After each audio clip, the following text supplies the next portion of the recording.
estamos aqui mais uma vez juntos para falar sobre plantas medicinais. E hoje, em especial, para falar sobre como tratar a anemia, os diferentes tipos de anemia com o uso de plantas medicinais. E pode ser uma informação muito importante para muita gente aí que sofre desse problema, anemias profundas, perniciosas, crônicas e tudo mais, beleza? Lógico, falar de anemia é uma coisa muito ampla, né? Existem muitos tipos de anemia, muitos mesmo. E a gente vai falar hoje aqui dos mais comuns, né? Dos mais...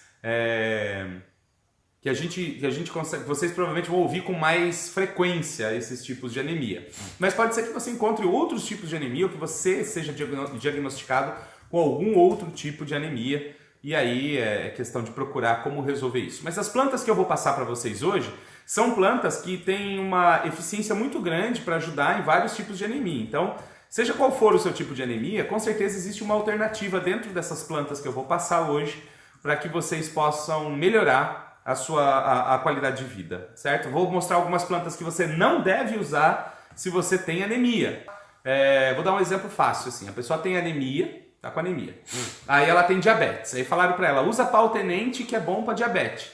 E aí ela vai tomar e vai piorar, pode ser até que melhore a diabetes dela, mas vai piorar a anemia, porque o pau-tenente tem uma capacidade de piorar o padrão sanguíneo. Então, pessoas que sofrem de anemia não devem de maneira nenhuma usar pau-tenente.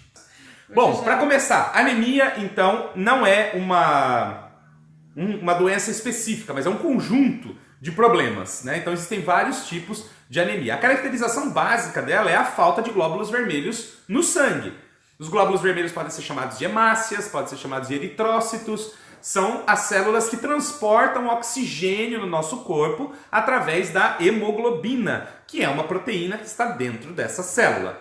Quando essa produção de glóbulos vermelhos no nosso sangue, no nosso organismo, cai muito, ou quando o nosso organismo destrói os glóbulos vermelhos, ou quando a gente tem falta de ferro no organismo, ou por vários outros motivos, o número de células vermelhas cai muito, a gente tem um estado de anemia. Então existem vários tipos de anemia, desde problemas genéticos até problemas autoimunes podem causar anemia, certo?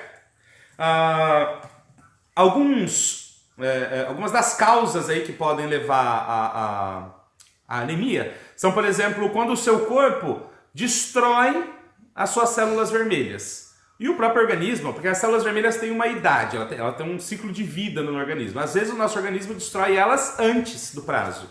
E aí dificulta, porque a medula óssea, que é a parte do nosso corpo que produz células sanguíneas, estão dentro dos ossos longos do nosso corpo, né, como por exemplo o osso do fêmur, são ossos longos. Dentro deles tem o chamado tutano. E o tutano, na verdade, é medula óssea. E nesse caso, a nossa medula óssea não dá conta de produzir tantos glóbulos vermelhos quanto é necessário, porque o organismo vai destruindo eles antes. Isso é uma causa.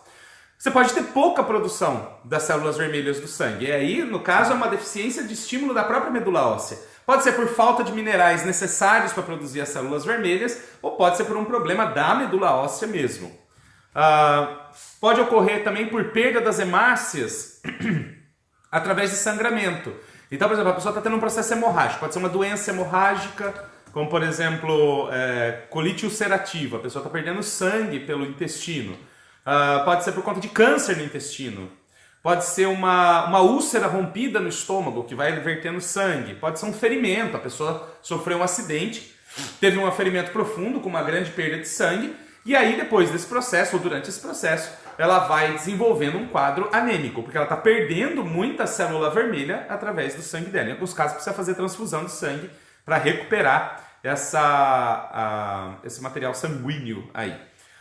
Pode ser um problema nutricional, então problemas como falta de ferro, de zinco, vitamina B12, proteínas, uma alimentação deficiente pode causar anemia também. Faltou ferro, faltou zinco, faltou vitamina B12, que são elementos essenciais aí na produção das hemácias, no amadurecimento das hemácias, a pessoa acaba caindo num quadro de anemia. E por problemas genéticos, como é o caso, por exemplo, da anemia falciforme. Então é por um problema genético que leva a pessoa a destruir as próprias hemácias, né? Elas por si só, elas vão morrendo e tomando a forma de uma meia-lua, né? Imagina uma lua minguante. A sua célula, em vez de ficar redondinha igual uma bolacha, vira uma lua minguante e ela não consegue transportar oxigênio. E aí, será que você tem anemia ou não? Então tem alguns sinais que são clássicos da anemia. Pode ter outros, Daniel? Pode ter outros. Mas tem aqueles que são os clássicos do processo anêmico. Então, por exemplo, anorexia. A pessoa fica com falta de apetite. Não é aquela anorexia nervosa que a pessoa tem bulimia, anorexia e que a pessoa fica vomitando que comeu. Não, não é isso. A pessoa simplesmente não tem fome. Ela não come, ela não tem apetite. Tá? Então, a gente pode chamar de inapetência também, que é falta de apetite.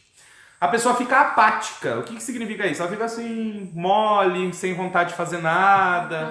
Cansaço, uma coisa difícil, não quer levantar da cama, não quer trabalhar. Tudo cansa muito e cansa muito rápido. Isso pode ser um sinal de anemia.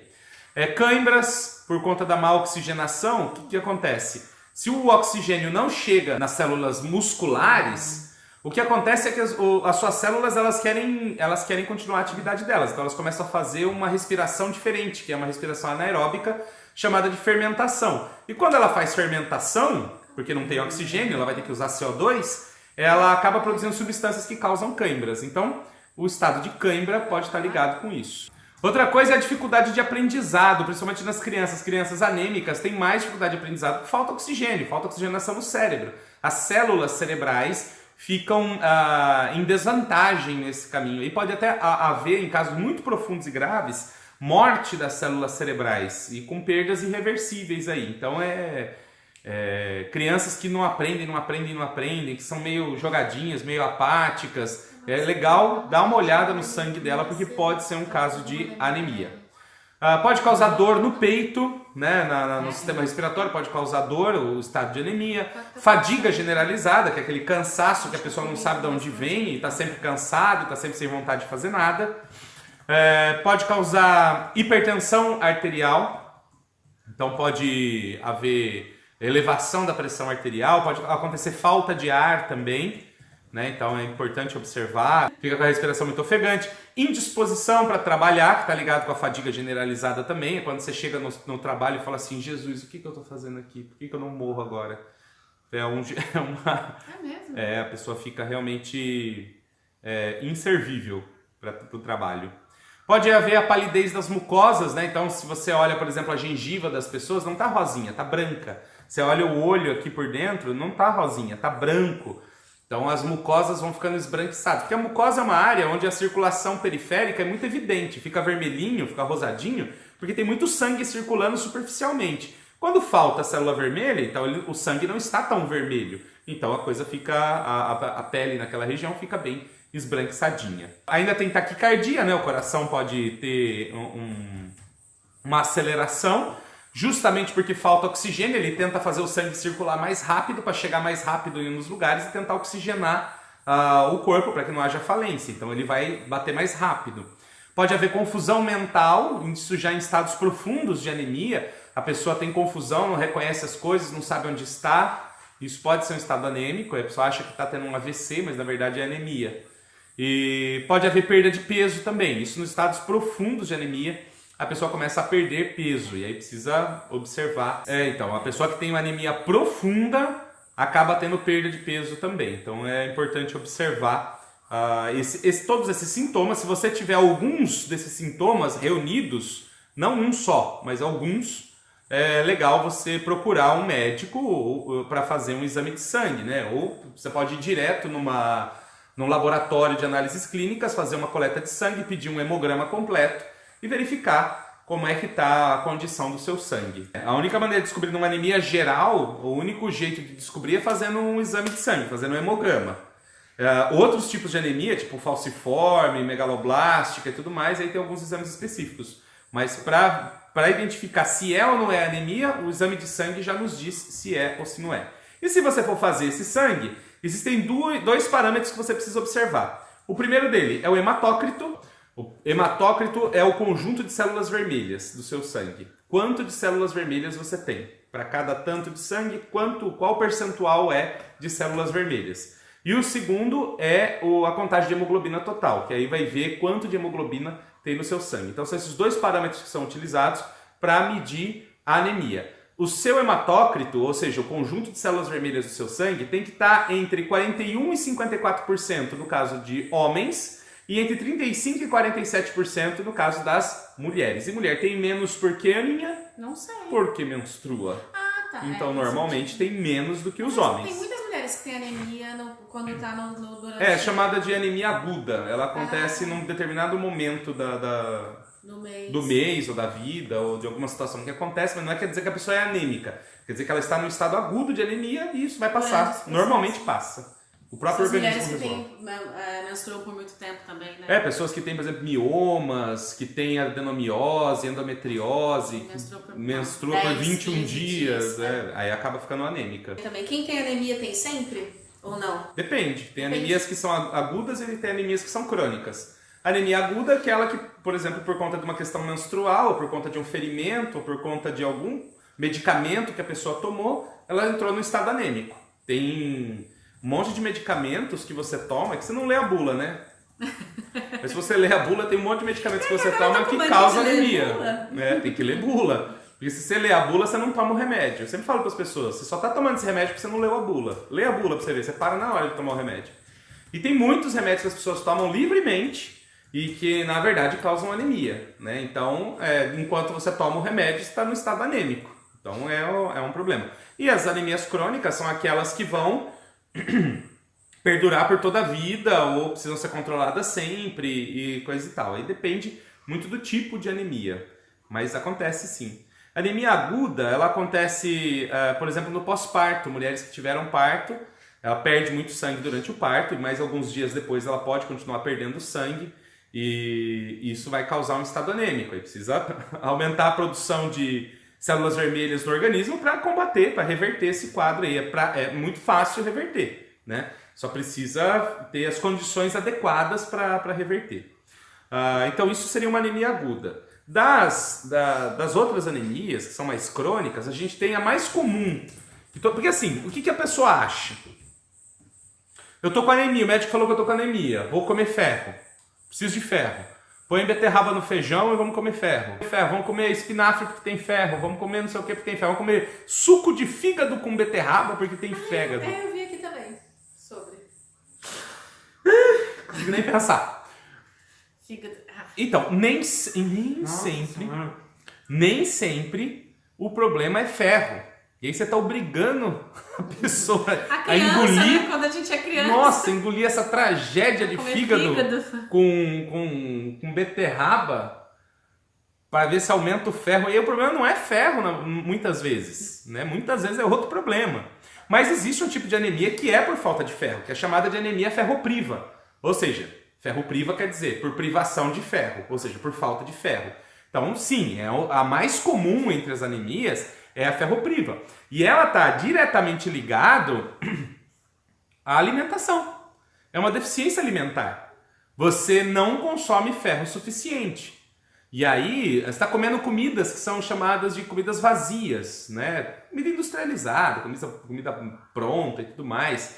Existem poucas pessoas que fazem uma alimentação adequada, rica em minerais essenciais e que tem anemia.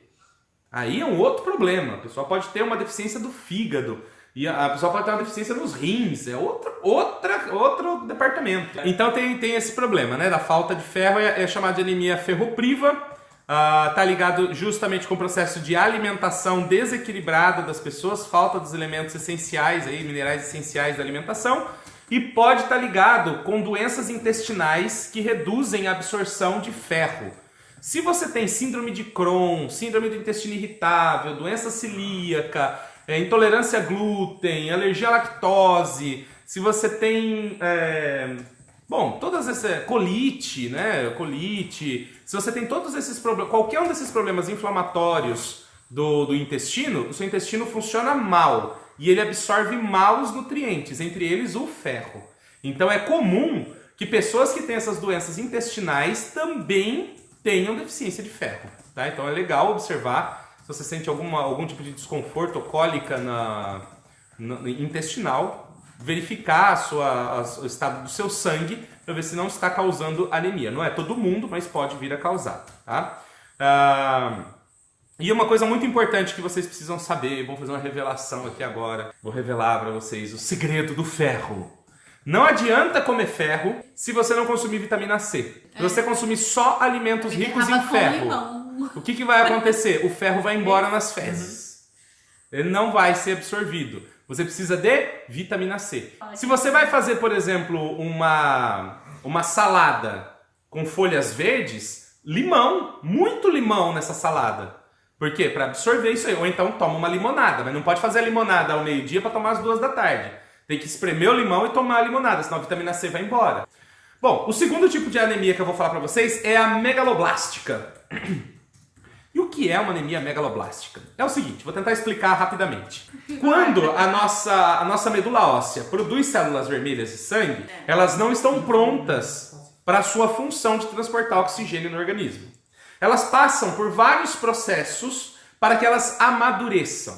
Nesse processo de amadurecimento, a célula sanguínea, que é grande, essa célula não está pronta, ela é grande, ela vai encolher e vai ficar pequenininha.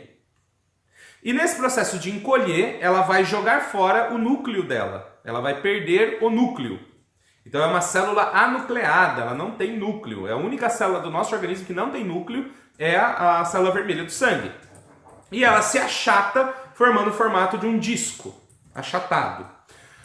Quando ela está nessa fase, aí ela pode transportar oxigênio. Aí ela pode cumprir a função dela no nosso organismo. Então ela vai percorrer, a hemoglobina vai captar oxigênio, vai distribuir por todas as células do corpo, vai ser maravilhoso. Mas tem que passar por esse processo de amadurecimento. O que interfere nesse processo de amadurecimento? Duas coisas interferirão. A presença de ácido fólico. E ácido fólico você pode consumir na alimentação. Tem muitos alimentos ricos em ácido fólico. Quer um exemplo? Quiabo.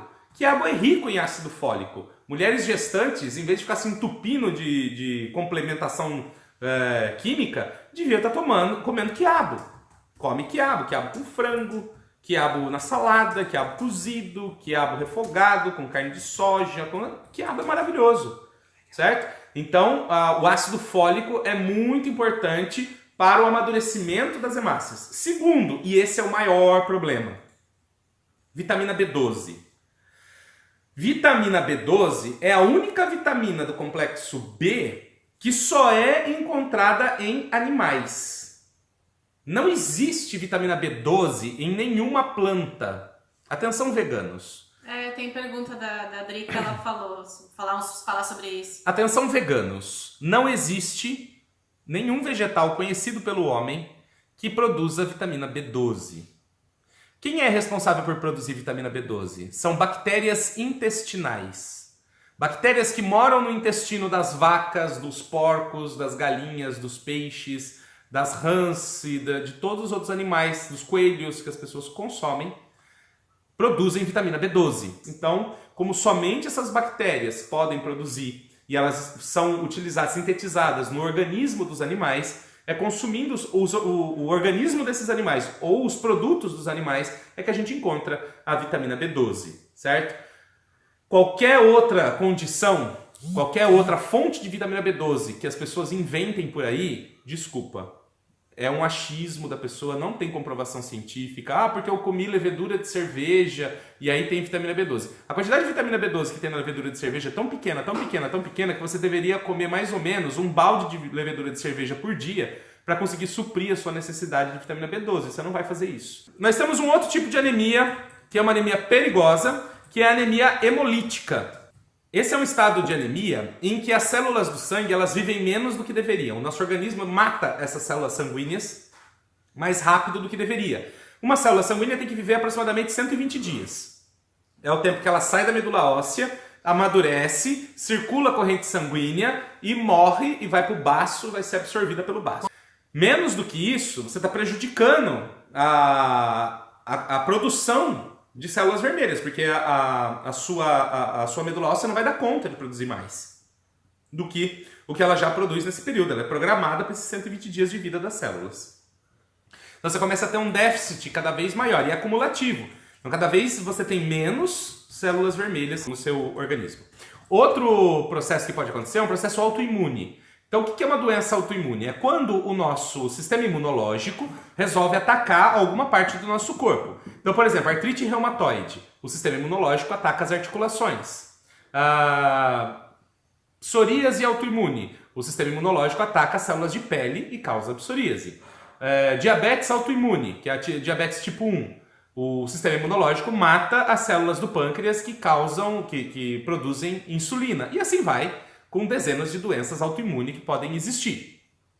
No caso da anemia hemolítica autoimune, as nossas células de defesa do organismo entendem que as células do sangue, as células vermelhas do sangue, são inimigos. E ela começa a matar as células vermelhas do sangue. Se você olhasse as duas células, se você olhasse uma célula vermelha do sangue, ela seria uma ervilha. Se você, do lado dela, colocar uma célula branca, é uma laranja. Essa é a comparação de tamanho. Uma célula vermelha do sangue é uma ervilha. Uma célula branca é uma laranja. E qual que é o papel dessa laranja? Engolir as células vermelhas, nesse caso. Na verdade, o que ela faz é engolir as bactérias, que são pequenininhas também, vírus, bactérias, fungos. Mas nesse caso, ele começa a engolir as células vermelhas do sangue. E aí você começa a perder as suas células, começa a perder os eritrócitos, por conta do seu sistema imunológico. E aí precisa usar imunomoduladores que vão ajudar a controlar a atividade do sistema imunológico. E a gente tem uma anemia hemolítica que é genética, né? Por exemplo, você tem uma transfusão de sangue. E nessa transfusão de sangue, o doador não é compatível com o receptor. Então a gente sabe que as pessoas têm sangue tipo A, tipo B, tipo AB e tipo O. E ainda tem fator RH positivo e negativo. Então, quando existem certos tipos de sangue que são incompatíveis, não dá para misturar esses tipos de sangue. Então, se você colocar sangue A numa pessoa que é sangue B, ela vai morrer.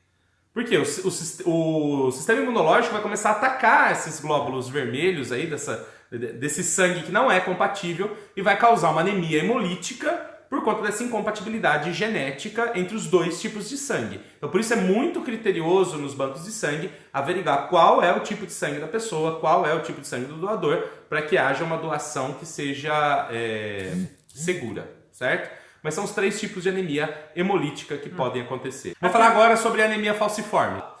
O que acontece? Nesse caso da anemia falciforme, por conta dessa deformação desse gene, há uma acumulação de ferro muito maior dentro da célula. A célula de sangue, né, a célula hemácia, ela acumula muito mais ferro dentro dela do que o... E nessa acumulação excessiva de ferro, ela acaba rompendo a membrana dela. Imagine a célula como uma gema de ovo. Então ela tem aquela película por fora e é gelatinosa ou líquida por dentro. Aquela película externa, que é a membrana da célula, ela se rompe por causa do excesso de ferro. E quando ela se rompe, essa hemácia que era redondinha, assim, ela faz isso aqui e murcha. E ela fica parecendo uma banana. Ela fica com o formato de uma banana. Quando ela arrebenta e fica com esse formato de banana, ela não tem mais função, ela não consegue mais transportar oxigênio e quanto mais isso acontece, maior é o agravamento da pessoa que tem anemia falciforme, certo? E se não for tratada adequadamente, isso pode causar dores muito fortes, pode causar vários problemas de saúde, inclusive pode levar à morte. Então precisa fazer tratamento sim com anemia falciforme, mas não existe hoje um tratamento 100% eficiente para anemia falciforme. Mesmo na medicina convencional, fazem transfusão de sangue, trocam o sangue da pessoa, usam medicamentos químicos, usam até quimioterápico, sabe, para tratar o sangue da pessoa, mas sem a certeza de que isso vai resolver o problema definitivamente. Bom, primeiro eu quero falar para vocês de plantas que não devem ser usadas por pessoas que são anêmicas. Eu vou falar 4 plantas aqui que me chamam a atenção, que podem piorar o estado da anemia. Então, a primeira delas é a copaíba. O óleo de copaíba, ele tem uma ação tóxica para as células vermelhas do sangue. Por isso a gente não pode tomar copaíba em excesso. Tem gente que acha que copaíba para escovar os dentes, copaíba para tomar na água, copaíba para pingar no café, copaíba para fazer bolo. Não é assim, gente. Tudo tem que ser feito com moderação. Por quê? Se você tem um estado anêmico e não sabe, e você usa copaíba em excesso, você pode piorar muito o seu estado anêmico. Aí você vai falar assim, a copaíba me fez mal. Não foi a copaíba que te fez mal. Aí você tinha um estado anêmico.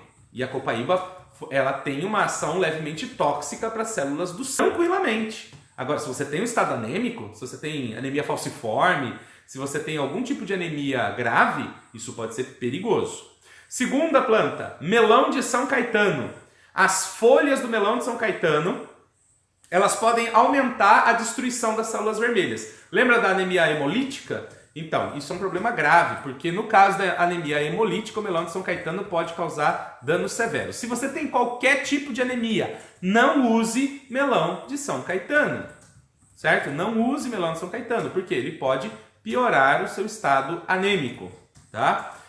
Ah, mas eu tenho câncer e uso melão de São Caetano, é melhor parar? É uma questão de custo-benefício. Aí você tem que pensar o que é que vale a pena para você e fazer o acompanhamento do seu sangue. Se você está no estado anêmico profundo, tem outras plantas boas para tratar o câncer. Se você está com o seu sangue normal, use melão de São Caetano e preste atenção em como se desenvolve o seu sangue. Mas se você tem anemia hemolítica, não use melão de São Caetano. Outra planta que não deve ser usada nos casos de anemia é a emburana. A casca da emburana, a semente da emburana, ela tem um negócio chamado ácido protocateico. E o ácido protocateico, ele acelera a morte das células vermelhas. Lembra que a gente falou que elas tinham que viver 120 dias? Então, se você estiver usando emburana, ele pode reduzir a vida útil das suas células. Então, no caso de pessoas que têm anemia, é melhor não utilizar, por exemplo, anemia hemolítica, é melhor não utilizar a casca da emburana, porque pode piorar o estado anêmico. Por fim, o barbatimão, que é muito utilizado para muita cicatrizante e tudo mais, e tem muitas pessoas que fazem uso interno do barbatimão. Ele é levemente tóxico? É. A gente não deve fazer uso interno do barbatimão por muito tempo, nem em dosagens muito altas, porque ele vai causar toxicidade no organismo. E um dos processos dele, ele provoca mudança de parâmetro sanguíneo, ou seja, o número de hemácias, de glóbulos brancos se altera e pode interferir no caso de anemia. Então, se você decide usar barbatimão internamente, na forma de chá, de tintura, de cápsula, preste atenção nos seus parâmetros sanguíneos, porque pode haver alteração. E se você já tem anemia, então evite usar o barbatimão, tá bom? Muito bem. Agora eu quero falar para vocês das plantas medicinais que são favoráveis, que você deve usar em caso de anemia. Chegamos no top do processo aqui. Bom, a primeira planta que eu indico para vocês é o inhame. Gente, o inhame é uma planta rica em ferro, para começar, né? E ela tem a propriedade de melhorar ou acelerar o amadurecimento das células vermelhas.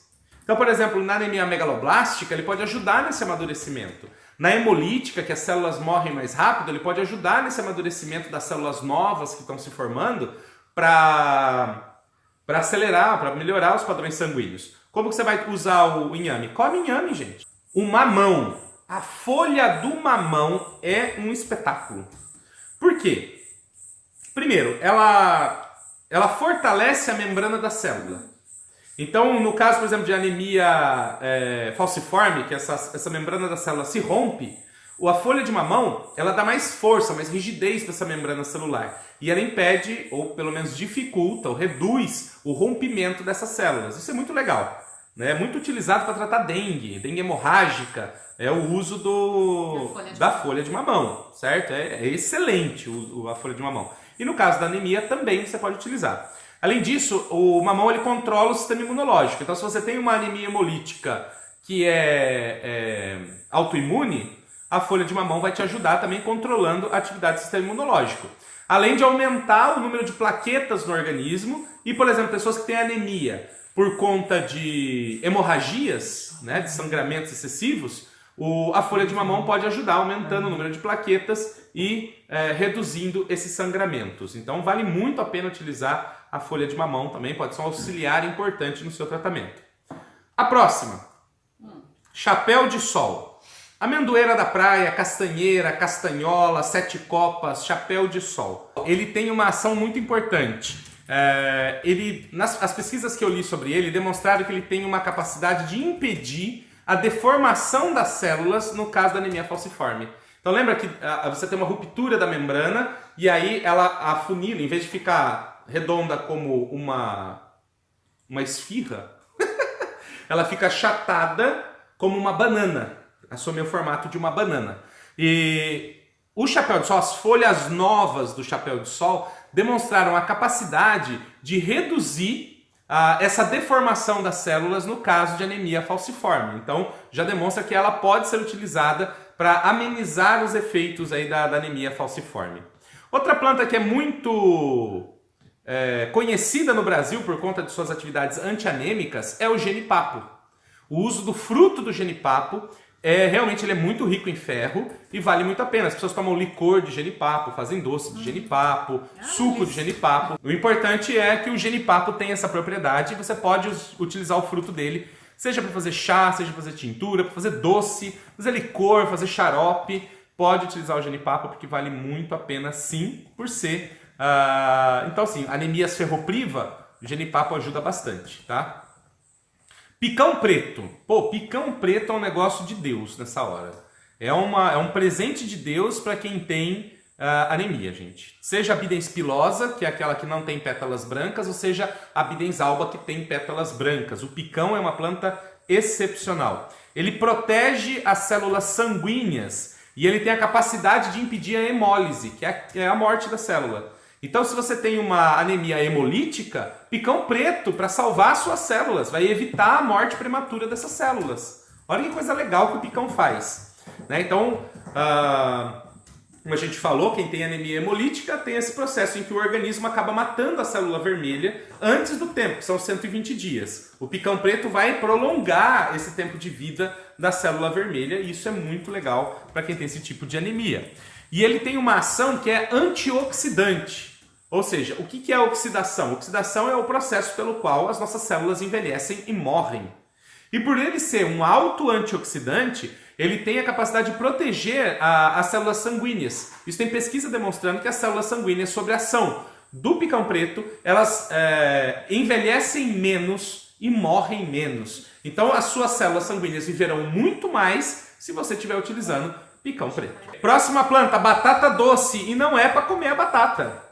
No caso da batata doce, nós estamos falando das folhas da batata doce.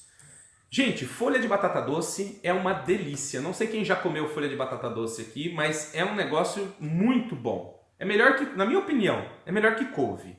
Então, folha de batata doce é uma coisa incrível para a saúde em todos os sentidos. Ela é rica em minerais, é anti-inflamatória, não sei o que. Mas, no caso do sangue, né, dos casos anêmicos, por exemplo, ela melhora os padrões sanguíneos, ou seja, concentração de eritrócito, com as células vermelhas, de leucócito, de plaqueta e tudo mais, ela melhora os padrões sanguíneos. Então, vamos fazer uma alimentação para a anemia. O que eu como? Folha de batata doce.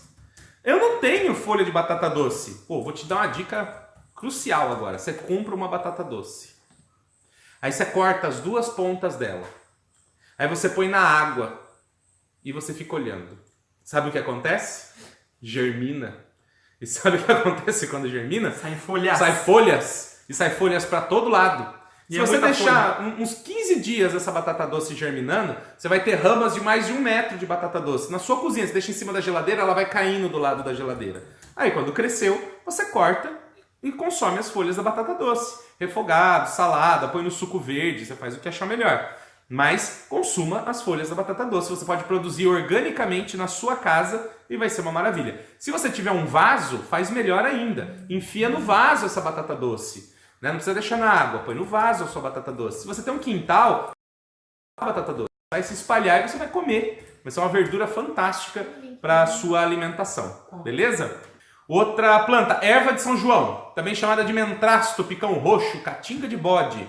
E não é a erva de São João inglesa, não estou falando do hipérico que trata a depressão. Todo mundo confunde, né? Não é essa planta, estou falando do mato que nasce no seu quintal. Erva de São João, da florzinha roxa. assiste o vídeo da erva de São João. Essa erva de São João, cujo nome científico é Ageratum conizoide, essa planta, ela estimula a hematopoese. O que é hematopoese? Hematopoese é o processo pelo qual a medula óssea produz células sanguíneas. Quando a hematopoese está lá em cima funcionando, a gente tem muita célula sanguínea. Quando a gente tem uma deficiência na hematopoese, a gente tem pouca célula sanguínea. Entra no estado de anemia, certo? Então, se você precisa estimular a produção de células sanguíneas, erva de São João. Lembre-se, não pode usar as flores da erva de São João, só pode usar a folha da erva de São João, porque as flores são tóxicas para o fígado e podem causar processo de hepatite. Então, você tem que usar só as folhas dele, que são seguras para o uso humano. Então, olha só, se você pegar duas plantas que nascem no seu quintal, vou falar agora, duas plantas que nascem no mato, não tem qualquer terreno baldio, tem. Pega a erva de São João, pega picão preto. O que mais você quer da sua vida? Você produz mais células vermelhas, você estimula a hematopoese, que é o que a erva de São João faz, e você faz essas células viverem mais tempo. E é duas plantas de graça que nascem no mato em todo lugar. Então você que tem anemia falciforme, preste atenção no que eu tenho para te dizer agora. Essa planta é utilizada na África há séculos para tratar anemia falciforme. É uma doença de etnia negra, concorda? Uhum. Onde eles estão, a etnia negra tem origem na África. Então lá eles devem ter conhecimento para tratar esse problema. Os cientistas foram até lá, ouviram os curandeiros e os curandeiros disseram: incenso é bom para anemia falciforme. E eles testaram os extratos de incenso, também chamado de falsa mirra. O incenso, ele foi testado na forma do extrato alcoólico. Ele causou 75% de normalização das células vermelhas do sangue. Lembra aquela deformação que a célula redonda ficava no formato de uma banana? O que o incenso faz? Ele reduziu 75% essa deformação. Ele deixou as células normais. Além de 75% de normalização das células, o incenso ainda reduziu em 50% a hemólise, que é a morte das células. Lembra que a célula rompia e se estragava e morria? 50% menos células morreram com o uso do incenso. Ou seja, ele evita a deformação da célula e ele evita a morte das células, no caso de anemia falciforme. Depois da maravilha do incenso, a gente entra para o crajiru. Crajiru também chamado de cipó cruz, também chamado de pariri, depende da região do Brasil que você está. O crajiru, ele é uma planta rica em ferro assimilável, ou seja, é um ferro que pode ser absorvido pelo nosso organismo. Mas ela é tão rica em ferro, que se você pegar as folhas do crajiru, amassar na água e deixar de um dia para o outro, no dia seguinte a água parece sangue, de tão vermelho que fica. Fica uma cor bonita, né? E mancha tudo. É verdade, mancha tudo. Porque fica uma cor muito bonita, mas aquilo lá é ferro, tá? Quando você rompe a folha, o ferro se mostra, ele se mistura com o oxigênio do ar e ele acaba ficando vermelho. Então o crajiru é uma planta muito rica em ferro assimilável e ela pode ajudar na recuperação do ferro em pessoas que têm ferropriva, certo? Que é aquela por deficiência de ferro. No caso, a outra planta que pode ajudar bastante é a beterraba, e eu sempre recomendo para as pessoas fazer o suco de beterraba com limão, beterraba com maracujá, beterraba com limão, beterraba com acerola, que é rica em ferro e outros minerais essenciais, como o zinco também, que é importante na formação da hemoglobina. A beterraba é importante e tem ótimas concentrações de ferro. Então vale muito a pena se você... tô com anemia, o que eu faço? Faz o suco de beterraba, coloca espinafre, coloca limão, que é para ter vitamina C nesse processo. Toma 1, 2 vezes por dia esse suco e vai fazer muito bem para a sua saúde, melhorando a concentração de ferro, principalmente nos casos de anemia ferropriva. Muito bem, essas eram as plantas que eu tinha para mostrar para vocês. E eu espero do fundo do meu coração que vocês tenham gostado dessas informações, que tenha ajudado vocês a entender um pouco mais sobre anemia, sobre os tipos de anemia e sobre como tratar anemia.